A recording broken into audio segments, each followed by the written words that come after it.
So also we introduced this topic called vector auto-regressive models, and we said that as compared to SEM, these vector auto-regressive models adopt a different approach. And the different approach that you are talking about is that they treat all the variables in the system as endogenous. We say that they treat all the variables as endogenous variable. And that one means that each variable is explained by its own values as well as the values of any other variable in that particular model, its own values and the past values of any other variable of that particular variable. So the key word here is the past values. That's why we say that they treat all the variables as endogenous variables. And we gave an example of a VAR model, and we had two examples whereby we had one with stock prices and another one is interest rates. And we gave that this interest rate is determined by the past interest rate and also the past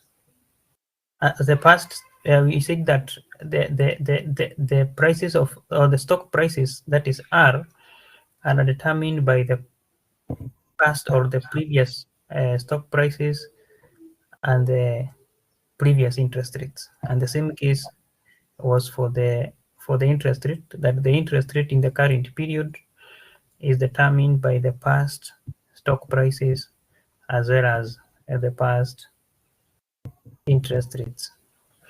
And the chain can continue even to t-1, t-2, up to the desired lag length, And we introduced this concept of what we call VAR into bracket P, where P means or implies the number of periods behind, the number of past periods.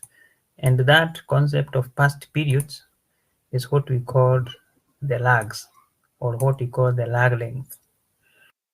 And we give an example here, whereby if I have a variable yt, then it could be determined by the previous periods t-1, t-2, up to t minus p.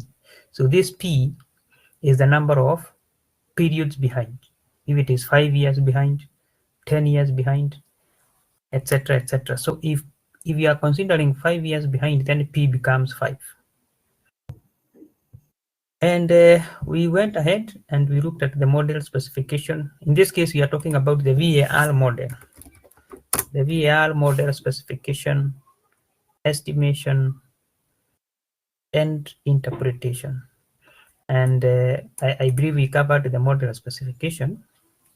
And you say that when you are talking about the model specification, we are talking about identification of the lag length. How many periods behind do we want to consider? The number of periods behind we shall consider in our model. That is what we call the model specification. And we said that there are two critical techniques or two important techniques that we use when you want to determine the lag length, or when we are conducting the model specification. And we said that the first one is called archaic information criteria, and there is also another one called Schwartz Bayesian criterion, or other books we call it Bayesian information criteria. And we shall be looking at these two. And we said that a lower value of AIC or BIC suggests a better model. So when you are testing, or when you are conducting the model specification analysis, we will look for the lower value.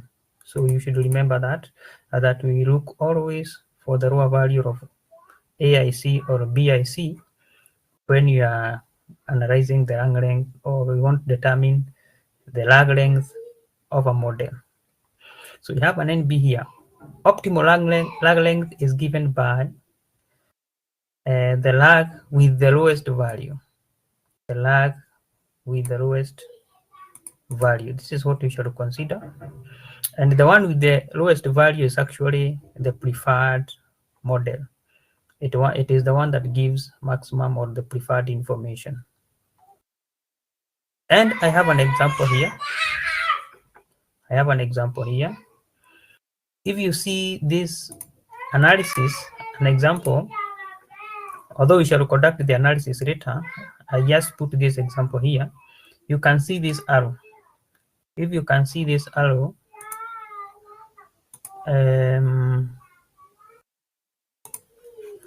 you can see there is some stars in at each of these values. So what we do is that you can see here it is indicated lag. This one is lag. So we have lag length 0, 1, 2, 3, 4. So we are testing how many lags. Is it lag 1? Is it lag 2? Is it lag 3? Is it lag 4? So the mod or the software will indicate which is the optimal lag. And the optimal lag is given by the lowest number. So you can see in this criteria called FPE, this is 2.705. It is the lowest. It is lower than 2.8, it is lower than 2.9, it is lower than 2.8. And therefore it is considered the optimal in that particular criteria. If we consider this other one, you see that this one with star, it is the lowest, 6.67. It is lower than 6.7, 6.7, 6.7. If we go to this other criteria, you see that 6.7 is the lowest. It is lower than 6.8, 6.9, 6.9. The same case applies to that. So you see that all these criteria, 1, 2, 3, 4, they have indicated that lag length 1 is the optimal. So when you go to conduct the analysis, we shall indicate that the lag length is 1.